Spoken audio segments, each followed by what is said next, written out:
ಭೀಮನಿಗೆ ಈ ಗಿರಿಜ ಸಿಕ್ಕಿದ್ದು ಹೇಗೆ ಅಂತ? ಭೀಮನಿಗೆ ಗಿರ್ಜಾ ಸಿಕ್ಕಿದ್ದು ನನ್ನ ಸರ್ ಜೊತೆ ಒಂದು ಬೇರೆ ಸಿನಿಮಾ ಮಾಡಬೇಕಿತ್ತು. ಒಂದು 2 ವರ್ಷದ ಹಿಂದೆ, ಅಂದರೆ ಲಾಕ್ಡೌನ್ ಎಲ್ಲ ಮುಗಿಯೋ ಹೊತ್ತು, ಇನ್ನೂ ಸಲಗ ರಿಲೀಸ್ ಆಗಿರಲಿಲ್ಲ. ಸೊ ಆವಾಗ ನನಗೆ ಸರ್ರು ಪರಿಚಯ ಇದ್ದರು, ಒಂದು ಸಿನಿಮಾ ಪಾತ್ರದ ಬಗ್ಗೆ ಪರಿಚಯ ಇದ್ದಿದ್ದು. ನನ್ನ ಹಸ್ಬೆಂಡ್ ಅವಿನಾಶ್ ಅವರು ಸರ್ಗೆ ಪರಿಚಯ ಮಾಡಿದರು, ಅವರು ಒಂದು ಯಾವುದೋ ಪಾತ್ರದ ಬಗ್ಗೆ ಮಾತಾಡೋಕ್ಕೆ ಹೋದಾಗ. ಸೊ ಆ ಕ್ಯಾರೆಕ್ಟ್ರಿಗೆ ಸೆಲೆಕ್ಟ್ ಆಗಿದೆ, ನಾನು ಅದಕ್ಕೆ ಕಾಯ್ತಾ ಇದ್ದೆ ಆ ಸಿನಿಮಾ ಶುರುವಾಗುತ್ತೆ ಅಂತ. ಸೊ ಆಫ್ಟರ್ ಸಲಗ ಎಲ್ಲ, ಸೊ ಸರ್ರು ಆಫ್ಟರ್ ಸಲಗ ಭೀಮಾ ಸಿನಿಮಾ ತೊಗೊಂಡ್ರು. ಆ ಒಂದು ಕಥೆನ ಇನ್ನೂ ಉಳಿಸ್ಕೊಂಡಿದ್ದಾರೆ, ನೆಕ್ಸ್ಟ್ ಮಾಡೋಣ ಅಂತ ಅಂದ್ಬಿಟ್ಟು, ಬಹುಶಃ ನೆಕ್ಸ್ಟ್ ಬರಬಹುದು. ಸೊ ಸರ್ರಿಂದ ನನಗೆ ಕಾಲ್ ಬರುತ್ತೆ ಆಫ್ಟರ್ 2 ಇಯರ್ಸ್, ಅಂದರೆ 1.5 ಇಯರ್ ಮತ್ತು 2 ಇಯರ್ಸ್ ಅನ್ಕೋತೀನಿ ಹೆಚ್ಚು ಕಮ್ಮಿ. ಕಾಲ್ ಮಾಡಿ, ಪ್ರಿಯಾ ಈ ಥರ ಸಿನಿಮಾ ಶುರು ಮಾಡ್ತಾ ಇದ್ದೀವಿ ಅಂತ. ಓ ಸರ್, ನಾನು ವೆಯ್ಟ್ ಮಾಡ್ತಿದ್ದೆ ಸರ್ ಅಂದ್ಬಿಟ್ಟು, ಯಾಕೆಂದರೆ ಆ ಒಂದು ಕ್ಯಾರೆಕ್ಟರ್ ಒಂದು ಹೇಳಿದರು, ಸಖತ್ತಾಗಿತ್ತು. ಅದರ ಪ್ರಿಪರೇಷನಲ್ಲಿದ್ದೆ ನಾನು. ಆ ಕ್ಯಾರೆಕ್ಟರ್ಗೆ ಒಂದಷ್ಟು ಅಬ್ಸರ್ವೇಷನ್ ಇರ್ಬೋದು, ಸ್ಟಡಿ ಮಾಡ್ತಿದ್ದೆ, ಒಂದಷ್ಟೆಲ್ಲ ಸಿನಿಮಾಗಳು ಅದು ಇದು ಎಲ್ಲ ನೋಡ್ತಾ ಇದ್ದೆ. ಸೊ ನಾನು, ಸರ್ ಇಲ್ಲ ನಾನು ರೆಡಿ ಇದ್ದೀನಿ ಸರ್, ವೆಯ್ಟ್ ಮಾಡ್ತಾ ಇದ್ದೆ ಅಂದಾಗ, ಇಲ್ಲ ಆ ಸಿನಿಮಾ ಮಾಡ್ತಿಲ್ಲ, ಭೀಮಾ ಮಾಡ್ತಾ ಇರೋದು, ಇದರಲ್ಲಿ ಒಂದು ಖಡಕ್ ಪೊಲೀಸ್ ಆಫೀಸರ್ ಕ್ಯಾರೆಕ್ಟರ್ ಅಂದಾಗ ನಾನು ಇನ್ನಷ್ಟು ಸಂತೋಷಪಟ್ಟೆ. ಯಾಕೆಂತಂದರೆ ಪೊಲೀಸ್ ಆಫೀಸರ್ ಕ್ಯಾರೆಕ್ಟರ್ ಪ್ಲೇ ಮಾಡೋದು ನನ್ನ ಒಂದು ಆಸೆಗಳಲ್ಲಿ ಒಂದು ಕ್ಯಾರೆಕ್ಟರ್, ಅದು ಡ್ರೀಮ್ ರೋಲ್ ಅದು ಆ್ಯಕ್ಚುಲಿ. ಸೊ ಅದೊಂದು ಸಿಕ್ಕಿದ್ದು ಜಾಸ್ತಿ ನಂಗೆ ಖುಷಿಗೆ ಕಾರಣ ಆಯಿತು. ಸೊ ಹೀಗೆ ನನಗೆ, ಅಂದರೆ ಭೀಮಾಗೆ ಗಿರಿಜಾ ಸಿಕ್ಕಿದ್ದು. ಸೊ ನೀವು ಲಕ್ಷಣ ಸೀರಿಯಲ್ನಲ್ಲಿ ಭವಾನಿ ಶಂಕರ್ ರೋಲು, ಸೊ ನಾನು ಅದಕ್ಕೆ ಬರ್ತೀನಿ. ಯಾಕಂದರೆ Bhavani Shankar role villain role. So ನಿಮ್ಮನ್ನು ತುಂಬ ಜನ ಬೈಕೊಂಡಿರ್ತಾರೆ ಆಗ ವಿಲನ್ ರೋಲ್ ಪ್ಲೇ ಮಾಡ್ತಿರ್ಬೇಕಿದ್ರೆ. ಸೊ ಅಲ್ಲಿ ತುಂಬ ಹೇಗೆ ಕಾಣಿಸ್ತಿರ್ತೀರ ಅಂತಂದರೆ, ಆ್ಯಸ್ ಎ ಪಕ್ಕ ಒಬ್ಬ ಕಾಳನಟಿ ಥರನೇ ಕಾಣಿಸ್ತಾ ಇರ್ತೀರ. ಆ ಒಂದು ನಿಮ್ಮ ಆ್ಯಕ್ಷನ್ಸ್ ಇರ್ಬೋದು, ಜೊತೆಗೆ ಫೇಸಲ್ಲಿ ರಿಯಾಕ್ಷನ್ಸ್ ಇರ್ಬೋದು, ಅದೆಲ್ಲವೂ ಸಖತ್ತಾಗಿರುತ್ತೆ. ಸೊ ಅದನ್ನೆಲ್ಲ ನೋಡಿದಾಗ, ಎಕ್ಸ್ಪ್ರೆಷನ್ಸ್ ಎಲ್ಲ ನೋಡಿದಾಗ ಸಖತ್ತಾಗಿದ್ದಾರಪ್ಪ ಇವರು, ವಿಲನ್ ರೋಲ್ ಅಂದರೆ ಈ ಥರ ಇರಬೇಕು ಹುಡುಗಿರ್ದು ಅಂತ ಅನ್ನಿಸುತ್ತೆ. ಸೊ ಈ ಭವಾನಿ ಶಂಕರ್ ಟು ಭೀಮಾ ಗಿರಿಜಾ ಜರ್ನಿ ಬಗ್ಗೆ ಹೇಳೋದಾದರೆ ಭವಾನಿ ಶಂಕರ್ ಅಲ್ಲ, ಸಾರಿ, ಭಾರ್ಗವಿ ಅಂತ ಅಂದ್ಬಿಟ್ಟು, ಎಸ್ ಭಾರ್ಗವಿ ಅಂತ. ನನಗೆ ಸ್ಮಾಲ್ ಸ್ಕ್ರೀನಲ್ಲಿ ನನಗೆ ಗೊತ್ತಿಲ್ಲ, ನಾನು ಫಸ್ಟು ಇದು ಏನು ಮಾಡ್ತಿದ್ದಿದ್ದು, ಸೀರಿಯಲ್ ಮಾಡ್ತಿದ್ದಿದ್ದು.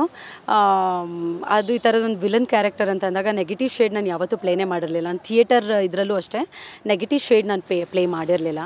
ಸೊ ನನಗೆ ಫಸ್ಟ್ ಟೈಮ್ ಅದು ನನಗೆ ಜಗನ್ ಅವರು ಹೇಳಿದಾಗ, ಪ್ರಿಯಾ ನಿನ್ನ ಕೈಲಿ ಆಗುತ್ತೆ, ನೀನು ಸಕ್ಕದ. ಏಕೆ ಅಂತಂದರೆ ಅದಕ್ಕೆ ಪ್ಲಸ್ ಪಾಯಿಂಟ್ ಏನು ಅಂದರೆ ನನ್ನ ವಾಯ್ಸ್, ನನ್ನ ಹೈಟ್, ಆಮೇಲೆ ಎಸ್ ನಾನು ಒಂದು ಸ್ವಲ್ಪ ಅಂದರೆ ಅವ್ರಿಗೆ ಲುಕ್ ಟೆಸ್ಟಲ್ಲೆಲ್ಲ ಒಂದು ಆ್ಯಟಿಟ್ಯೂಡ್ನ ಇದು ಮಾಡಿದ್ನಲ್ಲ, ಅದೆಲ್ಲ ಚೆನ್ನಾಗಿದೆ, ಸಖತ್ತಾಗಿ ಬಿಲ್ಡ್ ಆಗುತ್ತೆ ಅಂತ ಸೆಲೆಕ್ಟ್ ಮಾಡಿದರು. ಸೊ ಅದು ನನಗೊಂದು ಸ್ಟಡಿನೇ ಆ್ಯಕ್ಚುಲಿ.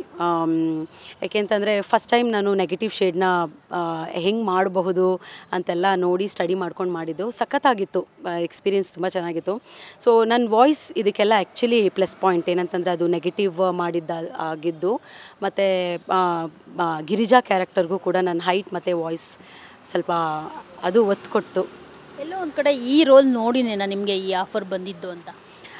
ಸರ್ರು ಸೀರಿಯಲೆಲ್ಲ ನೋಡಿಲ್ಲ ಅಂತ ತಿಳ್ಕೊತೀನಿ. ಇಲ್ಲ, ನನಗೆ ಸೀರಿಯಲ್ ಮಾಡೋದಕ್ಕೂ ಮೊದಲು ಸರ್ ಪರಿಚಯ ಇದ್ದಿದ್ದು. ಸೊ ಅದೆಲ್ಲ ಆದಮೇಲೆ ನಾನು 2 ವರ್ಷ ವೆಯ್ಟಿಂಗಲ್ಲಿದ್ದೆ ಅನ್ನಲ್ಲ, ಆ ಟೈಮ್ನಲ್ಲಿ ನಾನು ಸೀರಿಯಲ್ ಮಾಡ್ತಿದ್ದಿದ್ದು. ಸೊ ಸೀರಿಯಲಲ್ಲಿ ನನ್ನನ್ನು ನೋಡೇ ಇರಲಿಲ್ಲ ಸರ್ರು. ಅವ್ರ ತಲೆಯಲ್ಲಿ, ಅದೇ ನಾನು ಇದೆಲ್ಲ ಕಡೆ ಹೇಳ್ತಿರ್ತೀನಿ, ಅವ್ರ ತಲೆಯಲ್ಲಿ ಯಾರಾದರೂ ಒಂದು ಕಲಾವಿದರು ಅಥವಾ ಒಂದು ಪಾತ್ರ ಇರ್ಬೋದು, ವಿಷಯ ಇರಬಹುದು ಕೂತ್ಕೊಂಡ್ಬಿಟ್ರೆ, ಅವರು ಆ ಕ್ಷಣಕ್ಕೆ ಬಳಸೋಕ್ಕಾಗಿಲ್ಲ ಅಂತಂದರೂ ಫ್ಯೂಚರ್ನಲ್ಲಿ ಬಳಸಬೇಕು ಅದನ್ನು ಅಂತ ಅಂದ್ಬಿಟ್ಟು ಅದನ್ನು ಹಾಗೆ ನೆನಪಲ್ಲಿ ಇಟ್ಕೊಂಡಿರ್ತಾರೆ. ಸಖತ್ ಮೆಮೊರಿ ಪವರ್ ಅವ್ರಿಗೆ. ಸೊ ಅವ್ರು ನನ್ನ ಹೆಸರನ್ನು ಕೂಡ ಮರ್ತಿರಲಿಲ್ಲ. ಆಫ್ಟರ್ 2 ಇಯರ್ಸ್ ನನ್ನ ಹೆಸರು ಕೂಡ ಮರ್ತಿರಲಿಲ್ಲ. ಇದೇ ಕಲರ್ಸ್ ಒಂದು ಈವೆಂಟಲ್ಲಿ ನನಗೆ ಸಿಕ್ಕಾಗ, ಸರ್ ಪ್ರಿಯಾ ಹೇಗಿದೆಯಾ ಅಂತ ಕೇಳಿದ್ರು. ಅವಾಗ ನಂಗೆ ಶಾಕ್ ಆಗೋಯ್ತು. ಏಕೆಂದರೆ ಅಷ್ಟು ಟೈಮ್ ಆದಮೇಲೂ ಆ ಹೆಸರನ್ನ ನೆನಪಿಟ್ಕೊಂಡು ಮಾತಾಡ್ಸಿದ್ರಲ್ಲ ಅಂತ. ಸೊ ಈ ಥರ ಅವರು ಬೇರೆ ನೋನ್ ಅಂದರೆ ಆರ್ಟಿಸ್ಟನ್ನ ಗಿರಿಜಾಗೆ ತರಬೇಕು ಅಂತ ಇದ್ದಿದ್ದಂತೆ. ಸೊ ಸರ್ರು ಇಲ್ಲ, ಹೊಸಬ್ರನ್ನೇ ತರೋಣ, ಅವ್ರಿಗೊಂದು ನಂಬಿಕೆ, ಹೊಸತನದ ಮೇಲೆ ಹೊಸಬ್ರ ಮೇಲೊಂದು ನಂಬಿಕೆ. ಸೊ ಹೊಸಬ್ರನ್ನೇ ತರೋಣ, ಹೊಸಬ್ರ ಕೈಲಿ ಈ ಪಾತ್ರನ ಮಾಡಿಸ್ಬೇಕು. ಇದು ಅಂತಲ್ಲ, ಡ್ರ್ಯಾಗನ್ ಮಂಜು ಇರಬಹುದು, ಹೀರೋಯಿನ್ ಇರಬಹುದು ಅಶ್ವಿನಿ. ಸೊ ಇವರೆಲ್ಲರನ್ನೂ ಸರ್ರು ಹೊಸಬ್ರನ್ನೇ ತರಬೇಕು ಅಂತ ಹುಡುಕಿ ತಂದಿರೋಂಥ ಕ್ಯಾರೆಕ್ಟರ್ಗಳು ಇದೆಲ್ಲ, ಗಿರಿಜಾ ಎಲ್ಲ. ನ್ಯಾಚುರಲ್ ಆಗಿ ತುಂಬಾ ಆ್ಯಪ್ಟ್ ಆಗ್ತಾರೆ ಆ ರೋಲ್ಗಳಿಗೆ. ಅಂದರೆ ನೀವಾಗಿರ್ಬೋದು, ಅಶ್ವಿನಿ ಅವರಾಗಿರ್ಬೋದು. ಸೊ ಈ ರಿಯಲಿಸ್ಟಿಕ್ ಇದೆಯಲ್ಲ ಸಿನಿಮಾ, ಸೊ ಅದಕ್ಕೆ ತಕ್ಕನಾಗಿ ಇದೆ ಅಂತ ಅನಿಸುತ್ತೆ ಪಾತ್ರಧಾರಿಗಳು. ಸೊ ಜೊತೆಗೆ ಈ ಸಿನಿಮಾದಲ್ಲಿ ನೀವು ಖಡಕ್ ಪೊಲೀಸ್ ಆಫೀಸರ್ ಕದರ್ನ ತೋರಿಸ್ತಾ ಇದ್ದೀರಾ. ಸೊ ನೆಗೆಟಿವ್ ಶೇಡ್ ಇರುತ್ತಾ, ಪಾಸಿಟಿವ್ ಶೇಡ್ ಇರುತ್ತಾ ಅನ್ನೋ ಒಂದು ಕ್ಯೂರಿಯಾಸಿಟಿ. ಆಬ್ವಿಯಸ್ಲಿ ಸರ್ರು ಹೇಳಿದ್ದಾರೆ, ಅನ್ಯಾಯದ ವಿರುದ್ಧ ಹೋರಾಡೋವಂಥ ಹೆಣ್ಮಗಳು ಗಿರಿಜಾ ಅಂತ ಅಂದ್ಬಿಟ್ಟು. ಸೊ ಆಬ್ವಿಯಸ್ಲಿ ಪಾಸಿಟಿವ್ ಶೇಡ್ ಇದೆ. ಸೊ ನಾನು ಹೋರಾಟ ನಡೆಸ್ತಿರ್ತೀನಿ, ಭೀಮಾನೂ ಹೋರಾಟ ನಡೆಸ್ತಿರ್ತಾರೆ. ಸೊ ನೋಡೋಣ ಯಾಕೆ ಇವರಿಬ್ಬರ ಮಧ್ಯೆ ಏನಾಗುತ್ತೆ, ಯಾಕೆ ಅರೆಸ್ಟ್ ಮಾಡ್ತಾರೆ ಎಲ್ಲನೂ ನೀವು ಸಿನಿಮಾ ನೋಡಿದ್ರೆ ಆ ಬ್ಯೂಟಿ ಗೊತ್ತಾಗುತ್ತೆ. ಸೊ ಎಸ್, ನಾನು ವೆಯ್ಟ್ ಮಾಡ್ತಾಯಿದ್ದೀನಿ ಸಿನಿಮಾ ನೋಡೋದಕ್ಕೆ. ಎರಡು ಪಾಸಿಟಿವ್ ಕ್ಯಾರೆಕ್ಟರ್ ಒಂದು ಕ್ಲಾಶ್ ಹೆಂಗಿರುತ್ತೆ ಅನ್ನೋದನ್ನು ನೀವು ಸಿನಿಮಾ ನೋಡಿದ್ರೆ ಮಜಾ ಮಾಡ್ತೀರಾ. ಈಗ ಸಿನಿಮಾ ನಡೆಯುತ್ತೆ, ಹೀರೋ ಮತ್ತು ವಿಲನ್ ವಿರುದ್ಧ ಆಪೋಸಿಟ್ ನಡೆಯುತ್ತೆ. ಆದರೆ ಈ ಪೊಲೀಸ್ ಆಫೀಸರ್ಸ್ ಏನು ಮಾಡ್ತಾರೆ, ಲಾಸ್ಟಲ್ಲಿ ಕ್ಲೈಮ್ಯಾಕ್ಸ್ ಆದಮೇಲೆ ಬಂದು ಹ್ಯಾಂಡ್ಸ್ ಅಪ್ ಅಂತ ಅಂದ್ಬಿಡ್ತಾರೆ ಅಷ್ಟೇ. ಸೊ ಅದೇ ಥರ ಇರುತ್ತಾ, ಇಲ್ಲದಿದ್ರೆ ಏನಾದರೂ ಒಂದು ಇಂಪಾರ್ಟೆಂಟ್ ರೋಲ್ ಏನಾದರೂ ಇರುತ್ತಾ ಅಂತ? ಸಖತ್ ಅಂದರೆ ಸಖತ್ ಟ್ವಿಸ್ಟ್ಗಳಿದೆ ಸಿನಿಮಾದಲ್ಲಿ, ನೀವು ಊಹೆನೂ ಮಾಡೋಕ್ಕಾಗಿರಲ್ಲ, ಅಷ್ಟು ಚೆನ್ನಾಗಿರೋ ಟ್ವಿಸ್ಟ್ಸ್ ಇದೆ ಮತ್ತು ವಿಷಯಗಳಿದೆ. ಅವ್ರು ತೊಗೊಂಡಿರೋ ವಿಷಯ ವಸ್ತುನೇ ಅಷ್ಟು ಬ್ಯೂಟಿ ಇದೆ. ಸೊ ಸರ್ ಒಂದು ಭೀಮಾಗೆ ಅವರೊಂದು ಸೂಕ್ಷ್ಮವಾದ ಒಂದು ಎಳೆನ ತಗೊಂಡು ಮಾಡ್ಕೊಂಡಿರೋವಂಥದ್ದು ಹೆಣೆದಿರೋ ರೀತಿ ಇರಬಹುದು. ಸೊ ಇವತ್ತಿಗೆ ಅದು ಸಖತ್ ಆ್ಯಪ್ಟ್ ಆಗುತ್ತೆ. ಅದೇ ಥರದ್ದು ಕಲಾವಿದ್ರನ್ನ ತೋರಿಸಿರೋದಿರ್ಬೋದು, ಜಾಗಗಳನ್ನ ತೋರಿಸಿರೋದಿರ್ಬೋದು, ಅವರು ಹೇಳಿರೋ ರೀತಿ ಇರ್ಬೋದು, ಎಲ್ಲ ಸಖತ್ತಾಗಿದೆ. ಸೊ ಎಸ್, ತುಂಬ ಟ್ವಿಸ್ಟ್ಗಳಂತೂ ಇದೆ. ಪ್ರಸ್ತುತ ಸಮಾಜದಲ್ಲಿ ಇಂಥದ್ದೊಂದು ಸಿನಿಮಾ ಬೇಕಾಗಿತ್ತು ಅಂತ ಅನಿಸುತ್ತೆ. ಯಾಕಂದರೆ ಬರೀ ಸಿನಿಮಾ ಎಂಟರ್ಟೈನ್ಮೆಂಟ್ಗೆ ಅಷ್ಟೇ ಅಲ್ಲ, ಒಂದು ಸಿನಿಮಾನೇ ನೋಡಿ ಸಮಾಜದ ಮೇಲೆ ಇಂಪ್ಯಾಕ್ಟ್ ಮಾಡೋದು, ಮನುಷ್ಯರ ಮೇಲೆ ಯಾರಾದರೂ ಆಗಲಿ. ಈಗ ಸಾಕಷ್ಟು ಸಿನಿಮಾಗಳಿದೆ, ಆ ಸಿನಿಮಾ ನೋಡಿ ನಾನು ಈ ಥರ ಮಾಡಿದ್ನಪ್ಪ ಅಂತ ಹೇಳೋರು ತುಂಬ ಜನ ಇದ್ದಾರೆ. ದೃಶ್ಯಂ ಸಿನಿಮಾ ನೋಡಿ ಯಾವ ರೀತಿ ಬೇರೆಯವ್ರು ತಪ್ಪಿಸ್ಕೊಂಡ್ರು ಅಂತ, ಮತ್ತು ಬಂಗಾರದ ಮನುಷ್ಯ ಸಿನಿಮಾ ನೋಡಿ ರೈತನಾಗಿದ್ದು. ಸೊ ಸಮಾಜದ ಮೇಲೆ ಇಂಪ್ಯಾಕ್ಟ್ ಬೀರುತ್ತೆ. ಈಗ ಏನಾಗಿದೆ ಅಂತಂದರೆ, ಈ ಮಕ್ಕಳು ಇದ್ದಾರಲ್ಲ, ಅವ್ರನ್ನ ಹ್ಯಾಂಡಲ್ ಮಾಡೋದು ತುಂಬಾ ಕಷ್ಟ. ಸೊ ಇಲ್ಲಿ ಮೊಬೈಲ್ ಅಡಿಕ್ಷನ್ ಆಗಿರ್ಬೋದು, ಬೇರೆ ಬೇರೆ ರೀತಿ ಬ್ಯಾಡ್ ಹ್ಯಾಬಿಟ್ಸ್ಗಳಾಗಿರ್ಬೋದು, ಅವೆಲ್ಲ ಮಕ್ಕಳು ಬೇಗ ಅಟ್ರಾಕ್ಟ್ ಆಗಿಬಿಡ್ತಾರೆ. ಸೊ ಅಂಥದ್ದೊಂದು ಸೀರಿಯಸ್ ಸಬ್ಜೆಕ್ಟ್ನ ಇಟ್ಕೊಂಡು ದುನಿಯಾ ವಿಜಯ್ ಅಂತ ದೊಡ್ಡ ಸ್ಟಾರ್ ನಟ, ಬರೀ ನಟ ಆಗಿದ್ದರೆ ನಾನು ಇಷ್ಟೊಂದು ಹೊಗಳ್ತಾ ಇರಲಿಲ್ಲ. ಯಾಕಂದರೆ ಡೈರೆಕ್ಟರ್ ಆಗಿ ಇಂಥ ಒಂದು ಸೀರಿಯಸ್ ಸಬ್ಜೆಕ್ಟ್ನ ಅವ್ರು ಎತ್ಕೊಂಡಿದ್ದಾರಲ್ಲ, ಅದ್ರ ಬಗ್ಗೆ ಏನು ಹೇಳ್ತೀರಿ? ಯಾಕಂದರೆ ರಂಗಭೂಮಿ ಕಲಾವಿದರು ಒಂದು ಪಾತ್ರವನ್ನು ಆಯ್ಕೆ ಮಾಡ್ತಿರ್ಬೇಕಿದ್ರೆ ಇದೆಲ್ಲವನ್ನು ಗಮನಿಸ್ತಾರೆ. ಯಾವ ರೀತಿ ಸಬ್ಜೆಕ್ಟು ಇದು, ಹೇಗೆ ಏನು, ಮತ್ತು ನೀವು ಅಲ್ಲೂ ಕೂಡ ಕೂತ್ಕೊಂಡು ತುಂಬಾ ಅಬ್ಸರ್ವ್ ಮಾಡಿರ್ತೀರ ಎಲ್ಲವನ್ನು. ಅದಕ್ಕೆ ನಾನು ಕೇಳ್ತಾ ಇದ್ದೀನಿ. ಅಂದರೆ ಅವ್ರು ತಗೊಂಡಿರೋ ಸಬ್ಜೆಕ್ಟೇ, ಅಂದರೆ ಆ ಪ್ರಸ್ತುತ ಏನು ಬೇಕಾಗಿದೆ ಜನಕ್ಕೆ, ಆ ಥರದ್ದೊಂದು ಪ್ರಸ್ತುತ ವಿಷಯ ವಸ್ತುನ ತೊಗೊಂಡಿದ್ದಾರೆ ಸರ್. ನೀವು ಹೇಳ್ದಂಗೆ ನಾನು ಯಾರದೋ ಉದಾಹರಣೆ ಖಂಡಿತ ಕೊಡಲ್ಲ, ನಾನೇ ಉದಾಹರಣೆ. ಸಿನಿಮಾದಿಂದ ಪ್ರೇರೇಪಿತಳಾಗಿ ಅದರಿಂದ ಪರಿಣಾಮಕ್ಕೊಳಗಾಗಿ ನಾನು ಬದಲಾಗಿದ್ದಿದೆ, ತಿದ್ದುಕೊಂಡಿದ್ದಿದೆ. ಸೊ ನಾನು ಸಿನಿಪ್ರಿಯೆ, ಸಿನಿಮಾ ಹುಚ್ಚಿ ನಾನು.